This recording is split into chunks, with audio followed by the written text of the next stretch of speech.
Candace Owens posted to her stories saying she spoke to a source that claims Ryan Reynolds is the problem. She said the tip came from someone who allegedly worked on the set and said lately everyone is bashing Blake Lively, but apparently the true villain of the saga is Ryan. And Ryan Reynolds, childhood teacher, reached out to me, and I wasn't going to share it, but I think I have to now because it's super interesting and compelling for those of us that are interested in the psychology of this couple. Candace Owens, the conservative firebrand known for her unfiltered commentary, has once again thrust herself into the Hollywood spotlight. This time, her target is none other than Ryan Reynolds, the affable actor famed for his quick wit and charm. The catalyst? A swirling legal tempest involving Reynolds' wife, Blake Lively, and her It Ends With Us co-star, Justin Baldoni. Allegations of misconduct, defamation lawsuits, and a purported smear campaign have transformed this Hollywood drama into a veritable feast for media pundits. This person is alleging that everything started when Ryan Reynolds decided to stroll onto the movie set one day and review the dailies. This is an industry term for all the footage that they filmed for the day. And he also decided to take a look at the script, and between the two, something allegedly set him off. This person claims that the production assistants then overheard Ryan and Blake having an argument in her trailer. Ryan Reynolds started being on the set on a regular basis as if he were her chaperone, and that is when he started inserting himself into the actual production, including writing lines. And then she says the next part was alleged in their lawsuits that Ryan and Blake, perhaps in response to her husband's anger, began inserting themselves in the effort to change lines and change scenes. And of course, the allegation that Ryan Reynolds was making fun of Justin Baldoni in his movie when he played the character Nice Pool. And we did hear this, I believe, from Justin's lawsuit, but correct me if I'm wrong, but she also says that allegedly Ryan presented an ultimatum to WME, the biggest talent agency in Hollywood, whose client roster include everyone from Taylor Swift to Justin Baldoni. Owens, never one to mince words, has seized upon this scandal with characteristic fervor, directing her eye squarely at Reynolds. But what exactly did Reynolds do to earn a spot in Owens' rhetorical crosshairs? Let's delve into the intricacies of this celebrity maelstrom. So what I've done today for you guys, I've actually built out a timeline. I will share this on Instagram after the show because the timeline really makes it clear that something very much happened when Ryan Reynolds came home because of the SAG-AFTRA strike that took place in July of 2023. We will not be having our jobs taken away and giving to robots. So Ryan was away from home because Deadpool was filming in Canada and England. I know way too much about this. And Blake Lively was home because It Ends With Us was filming in New Jersey and she lives in New York. So that would have been like a cab ride back and forth. So they were away from each other at the beginning of this filming. No Balaka here today. And in June of 2023, this is really important, things are so great between Justin and Blake. She invites him into her trailer while she was breastfeeding, okay? She's like pumping in my trailer. This is June 3rd. If you want to work out our line. So he's in there in her trailer and she is pumping. I shouldn't say breastfeeding, she's breast pumping in her trailer. This is according to Justin's lawsuit and he presented this evidence. So this is a fact, essentially. Nothing was wrong between Justin and Blake. You don't invite someone who sexually assaults you into your trailer alone. The saga began in late 2024 when Blake Lively accused Justin Baldoni of misconduct on the set of their film It Ends With Us. Lively alleged that Baldoni's behavior created a hostile work environment, citing inappropriate comments and unsolicited physical advances. She claimed that several women were prepared to testify about Baldoni's actions during filming. However, Baldoni dismissed these allegations as unsubstantial hearsay from unnamed individuals, maintaining that his interactions were strictly professional. Suddenly, just a few days after that, on June 14th, is when the Writers Guild of America begins picketing and they halt production. And Justin's lawsuit notes that it was during that lead up to the strike, the big strike, which happened in July 2023, that for the first time, Blake begins requesting to see the dailies. So it was an outrageous request, completely unorthodox, okay, for her as an actress and a producer to be requesting to see the dailies. So like, she's home now. So from this time in June until this strike ends, she is now home, but also Ryan Reynolds is home, okay? I don't know, I feel, and I obviously have no idea, but I feel Ryan said, get me all the dailies. Not saying like, send me the 3 edits or the 3 takes. She just wants the running. Do you know how much time it takes? Like, that's an editor's nightmare. In retaliation, Baldoni filed a $400 million lawsuit against Lively and her husband, Ryan Reynolds, accusing them of defamation and extortion. He alleged that the couple used their star power to tarnish his reputation, orchestrating a smear campaign that extended to major publications like the New York Times. Baldoni's legal team argued that the couple manipulated text messages and other communications to paint him in a negative light, leading to severe online harassment targeting his associates. Ryan Reynolds actually has a book that is published. It's not, he didn't write the book, but essentially, and this is some Comic-Con stuff, guys, like literally, like if you're deep into Marvel Universe or DC Universe, you may know about these things.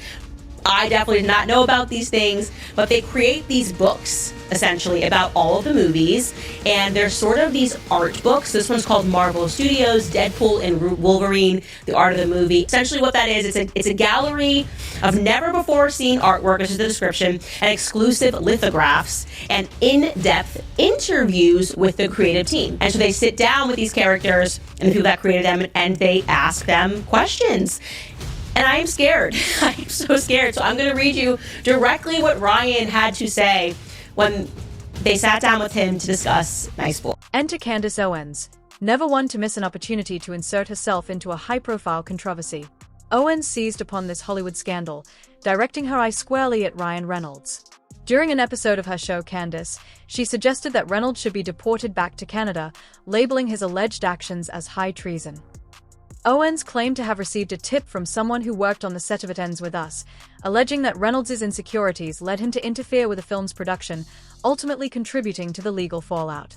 In the recent filing, we can now see that Ryan was panicked in general about him being apart from Blake Lively, so much so that when they first communicated with one another, okay, so this is the first time that Ryan Reynolds and Justin Baldoni are speaking to one another, and they're exchanging text messages, and Justin Baldoni does this thing where he's just like so nice and was like, he literally, to sum it up, because I'm not going to read Justin's entire text, he basically is like, I was nervous to even text you, I'm such a fan of you, like you're so great, you're amazing, your wife's amazing, and it then says this like really almost first day of middle school kind of thing, where he's like, all of this to say, I know I sound ridiculous, but like, I just really want to be friends with you. Like, he literally tells Ryan he wants to be friends with you. And I can just see Ryan sitting there like, yes, this is exactly what I want, a puppy to kick in the mouth. And you'll do what I say. So I'm going to show you these exchanges. This is Ryan Reynolds, Justin Baldoni. If you guys have not read through them, I recommend that you go on to the site to read it. He even extends like saying how wonderful Blake was because, you know, she was very nice to his wife, says that Blake sent the sweetest message to his wife. I mean, he's being so respectful, falling over himself to be respectful and to say like, hey, can we still be friends? And Ryan Reynolds then sends this text message and he basically says like, sorry for the delay, I've been writing, the girls are sick again, whatever. It tells him essentially that he hit the jackpot with Blake Lively. She literally passes on every film and every filmmaker all the time. The one thing I know, and I speak from a deep wellspring of experience here, having her in your court. Owens didn't stop there. She criticized Reynolds for allegedly mocking the legal dispute during the Saturday Night Live 50th anniversary special. In a segment where hosts Tina Fey and Amy Poehler asked Reynolds how he was doing, he quipped, "Great. Why? What have you heard?"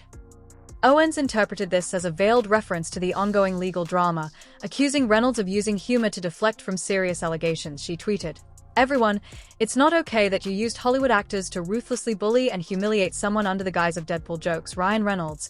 Okay, but what if I showed up in a room filled with Hollywood actors and made one more joke?" Ryan Reynolds is throwing down some alpha male, and by alpha male I mean extremely beta male, I have rich and powerful friends at the top. That's not a confirmation, but I'm looking at the length of the strip, it's given Taylor Swift. Taylor Swift would say the same. My wife is wonderful, okay? Anyways, jumping back into these messages, he then moves immediately to ask Justin Baldoni to change their production dates because he's never been apart from Blake Lively so long. He basically says he tried to do it on his end. I'm paraphrasing here. You can go read it on the website. You know, I was frantically trying to address this. I was frantically trying to change this, shorten the shoot, but I can't because, you know, Deadpool and Wolverine is set in stone. They already booked the studio. But, like, could you do something to try to punt this? And he ends it with this, which is funny that we're talking about like a sexual lawsuit and what's appropriate. He ends it by saying, all this to say, I'd have your line producer's face tattooed to my perineum. Okay, so that is the skin between Ryan's parts. I don't even know how to appropriately state that other than perineum. Okay, he pull that back up again. I would have your line producer's face tattooed to my perineum if he, she, or they can figure out how to start 2 weeks earlier. Completely understand how big of an ask that is, but the perineum is one of the most nervy parts of the human body to expose to trauma. The public's reaction to Owens' commentary was mixed. Some agreed with her critique, arguing that Hollywood often uses humor as a shield for toxic behavior. One user commented, "Hollywood loves using humor as a shield for their toxic behavior. If you're going to bully, own it. Don't hide behind scripted jokes." Others felt that Owens was overreaching, inserting herself into a complex situation without all the facts. As the legal battle trudges on, with a trial date set for March 2026, the public remains divided. Some view Lively's allegations as a courageous stand against misconduct, while others see Baldoni as a victim of a coordinated character assassination. Amidst this, Ryan Reynolds finds himself entangled not just legally, but also in the court of public opinion, where figures like Candace Owens wield significant influence. Well, Ryan Reynolds on the Enneagram is a psycho. That's what he is. He's just a psycho. His number is psycho.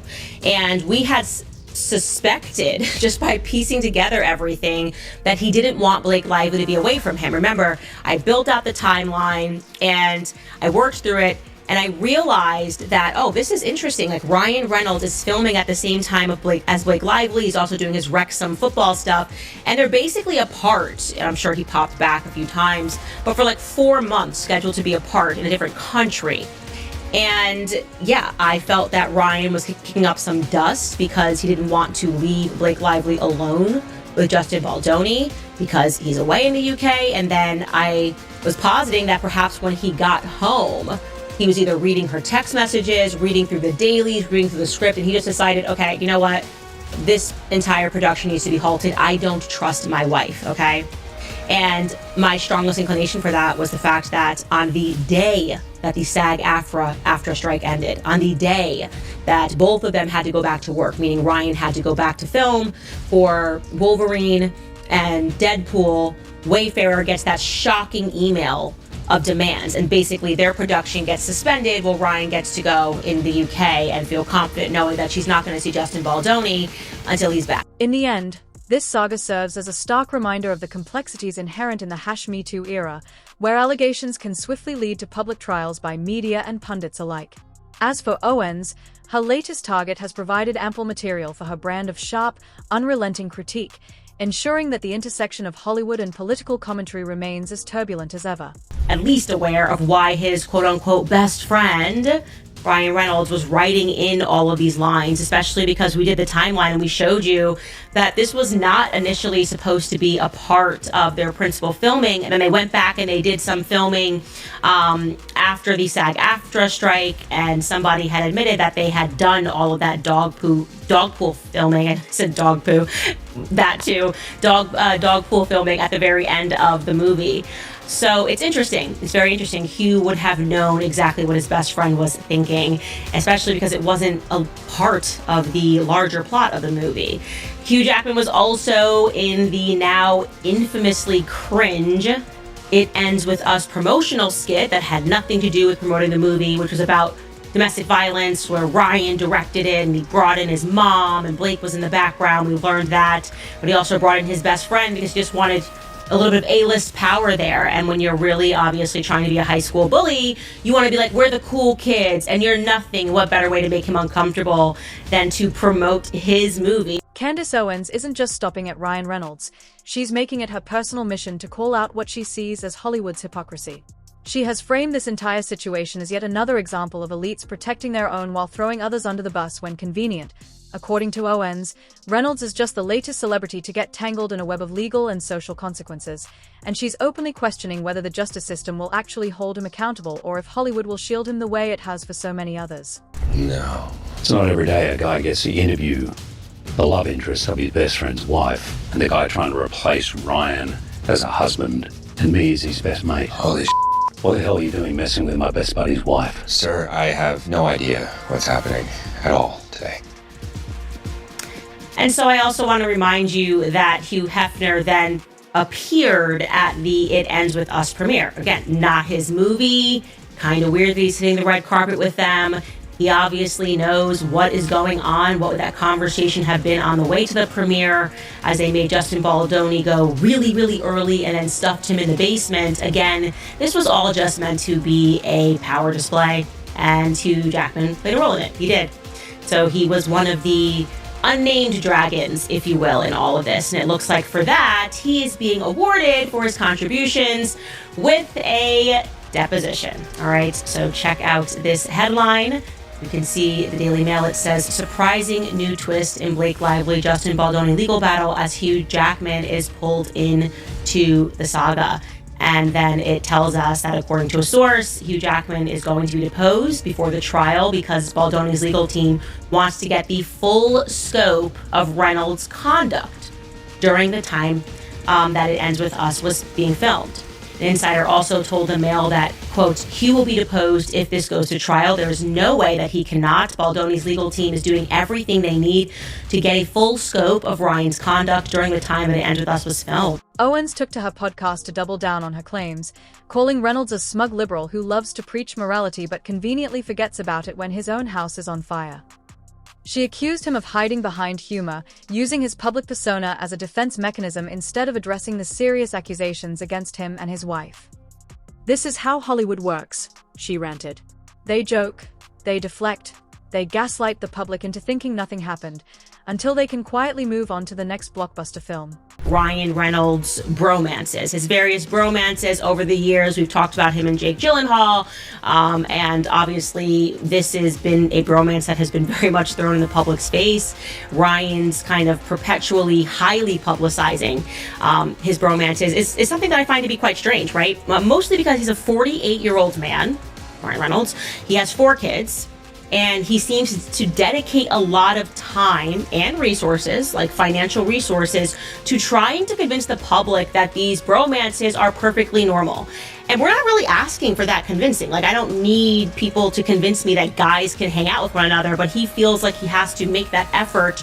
So he's like, nothing's weird here, nothing's weird. Bromances are so normal. I mean, notoriously, that's the reason why he flew out Liz Plank, Justin Baldoni's podcast partner, flew her all the way over, presumably to the UK, to provide her expert testimony as to why bromances are like totally chill, right? They're totally okay. Remember, here's what she had to say in his Wrexham documentary about that.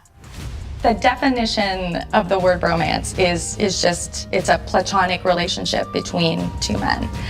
There's no female equivalent to the term bromance. The female equivalent is friends.